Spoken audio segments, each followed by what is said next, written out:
First off, I want to give all praises, honor, and glory to Yahweh, Bahasham, Yahweh Shai, Bahasham, or Wadash. Double honors to the apostles and elders of Great Millstone. Shalom, salutations to the hopeful elect that's fighting the good fight of faith and truth and sincerity and wholeheartedly. And shalom to the Aqua, which is the women believers. Shalom unto you. And it said, I will also leave in the midst of thee an afflicted and poor people, and they shall trust in the name of Yahweh, Ba'ashem, Yahweh Shai. And the reason that I'm making this video is because, the prophets is going to have the last laugh just because, the men that the Lord have woken up is an ordinary man, a man that's deemed as poor in this world, a man that live from paycheck to paycheck. But guess what? Majority of the world lives, paycheck to paycheck because of the economy. I was reading some statistics today, and it said 64% of Americans live from paycheck to paycheck, and 33% make under $15 an hour. Damn. So yeah, people struggling. But when we on the highways and byways, we don't got the fresh haircut. We wearing a garment. We just, regular men. We ain't nobody with no status. We don't look like worldly men. We're not groomed. We don't got jewelry all on and wearing the nicest clothes because we out there. We in a battlefield. We at war. And yes, if we wanted to, put some clothes on, because, we ain't about to be all groomed up with our eyebrows lined up and head lined up and beard lined up. But if we, if we wanted to put on clothes, we could put on some clothes, but that ain't what we go out there for, So when people walk past, they look at us and be like, oh, these so-called blacks, Latinos, and Native Americans. They don't say so-called. I'm saying that. They really say these blacks, Latinos, and Native Americans. They just out here yelling, being mad. And, scripture says, surely oppression makes a wise man mad. So we are in the right spirit. But this is who the Lord is dealing with. I will also leave in the midst of thee an afflicted and poor people, and they shall trust in the name of Yahweh Bashim Yahweh Shai. Since we don't have the suit and tie on, even better. Matter of fact, Yahweh Shai said this.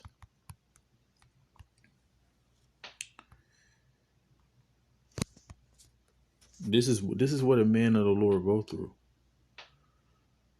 Oh boy. Let me take it off the damn internet.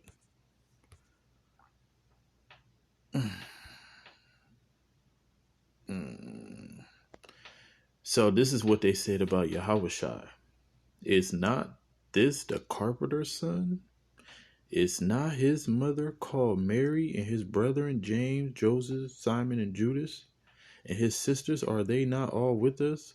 Whence then have this man all these things? And they were offended in him. So our family and friends, for the most part, are offended in us.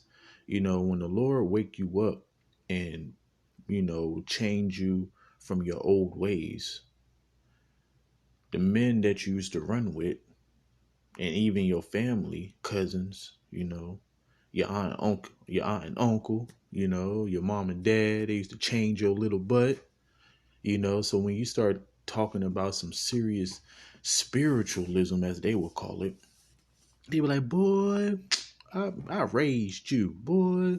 I used to change your diapers. There's nothing you could tell me, and then your friends used to run with, depending on, speaking for myself right now, like, I wasn't always the best person. So, me and my friends did things, and, so they look at me in that light. They don't give a man a chance. That's why Yahweh, Ba'ashem Yahweh Shai, his grace and mercy is great, and it cannot be compared, because a man judges you. You make one mistake, and A man, he'll hold that over your head forever. But the Lord have mercy. But and you can look at Paul. You know, Paul was persecuting the church, killing people who believed in Yahweh Shai. And guess what? Look what the Lord did to him. You know, and then King David, he committed adultery. He killed a man. He sent a man into war just where he could have his wife. That's a sin unto death. And that's why the scriptures talks about we all looking for the mercies of David, as it say in Isaiah 55:3. So but look at Yahweh Shah though. And they were offended in him. So scripture said that we are not greater than our master. But Yahushua said unto them, a prophet is not without honor. So it's not that we don't have honor, save in his own country and in his own house. And he did not many mighty works there because of their unbelief. So a lot of our family and friends, they're going to be very, very hurt in the time to come, because guess what? The scriptures talks about, he that knew the Lord's will shall be beaten with many stripes, but he that didn't know the Lord's will shall be beaten with less stripes. So, speaking, and I know all the men of the Lord, when we first get this truth, man, we tell everybody. And for the most part, they reject it. You got people who acknowledge it, but their ways don't change, so it don't matter. So going back to the men that the Lord woke up, it's because he want his word. He want his word to gravitate you, not the man. I always make this analogy.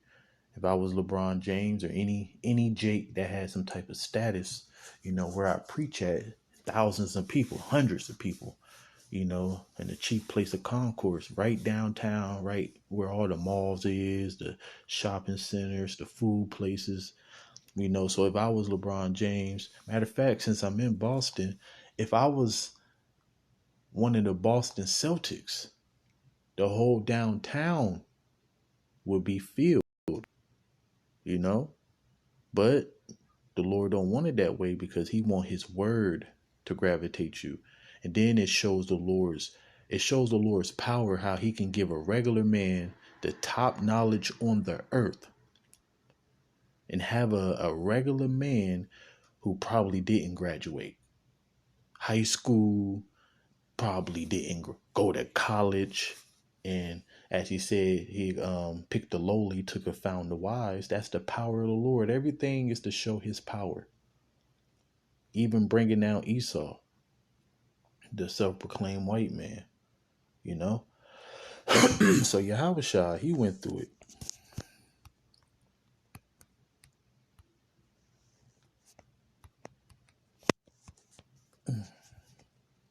So it said, a rich man beginning to fall is held up of his friends, but a poor man being down is thrust away by his friends. And, I can use this scripture as what I'm talking about for this subject is, when we got this truth, people automatically separate themselves from us, and they begin to, thrust you away. They ain't calling you as much. They ain't trying to hang out as much. And guess what? You ain't trying to hang out with them. You change. But the point is that going back to who the Lord put the spirit on to bring out this word, he didn't use a rich man. He didn't use a man with status in this life. He used a man that's lowly. So, like I said, and if Will Smith, Jay-Z, LeBron James, Michael Jordan, whoever, people delight in, Chris Brown, if they was all preaching, guess what? It'd be a whole bunch of Israelites. But the Lord said that the elect obtained it and the rest were blinded. So the Lord dealing with a small number. They said, when a rich man is fallen, he have many helpers. He speak of things not to be spoken. So when a rich man speak, he ain't speaking of the oracles of the Lord. He's speaking of the oracles of the world. That's why it says, speaketh things not to be spoken. Isaiah 8:20 said, if you speak not according, to the law and to the testimony, if you speak not according to this word, is because there is no light in you. So the rich man speak of darkness because the world receive him. The scripture said that if you were of the world would love his own. But I have chosen you out of the world, so the world hateth you. You know, that's a blessing. So we just got to hold on. We almost out of here, man. So it says, and yet men justify him. Yeah, no matter what he say, as long as he got a suit and a tie on, or some damn Gucci's, you know, some damn Louis Vuitton, some damn Balenciagas, you know, if he got some iced out jewelry on. The poor man slip, and yet they rebuke him too. He spake wisely and could have no place. So we speak telling people what to do, you know, to escape the dangers that's coming. He don't got no place in this society. They look down on him. And it says, when a rich man speak, everyone hold his tongue and look. And what he said, they extol it to the clouds. But if the poor man speak, they say, what fellow is this? If he stumble, they will help to overthrow him. And that's what you see in, you know, especially Great Millstone, who got the truth. You know, if they have a slip of the tongue, any brother, I'm talking about even myself, if anybody have a slip of the tongue, that become the topic of the week. Cause they waiting for the real men of the Lord to slip up. And the scriptures talks about that we all have slipped by the tongue, but not from our heart. And who haven't slipped by the tongue?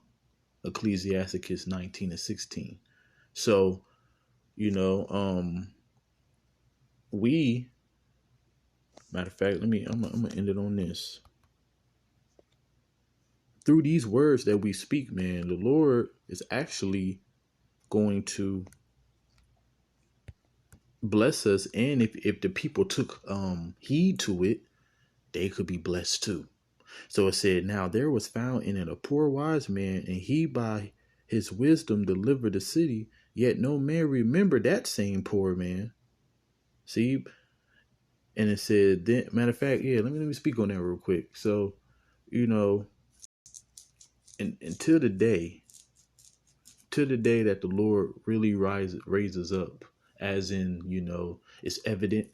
Ezekiel 33:33 said that then you should know there was a prophet among you. I'm talking about that time. Right now, you know, everybody's still looking at us and nobody pays us no mind. Matter of fact, we ain't on nobody's mind but the believers, you know, and that's all that really matter anyway. But it said that yet no man remember that same poor man. So the people that walk past us, the hundreds of people, wherever you preaching at, the people who click on your video, to watch it for entertainment, they disregard you. Not understanding that the words that we speaking, that could possibly deliver you. And we hope to be delivered also. But it's all about enduring to the end. And it said, then said I, wisdom is better than strength. Nevertheless, the poor man's wisdom is despised, and his words are not heard. The words of wise men are heard in quiet more than the cry of him that ruleth among fools. So that's why the Lord is dealing with a small sanctuary. It said that the words of a wise man is heard in quiet. That's the small number. That's the elect. It's not meant for everybody, man. It's not meant for everybody. Our words are despised in this world. And so what? That's why this world gonna burn. And I'm talking about Babylon the Great. You know, so hopefully this video was edifying, and we almost out this BITCH. Shalom.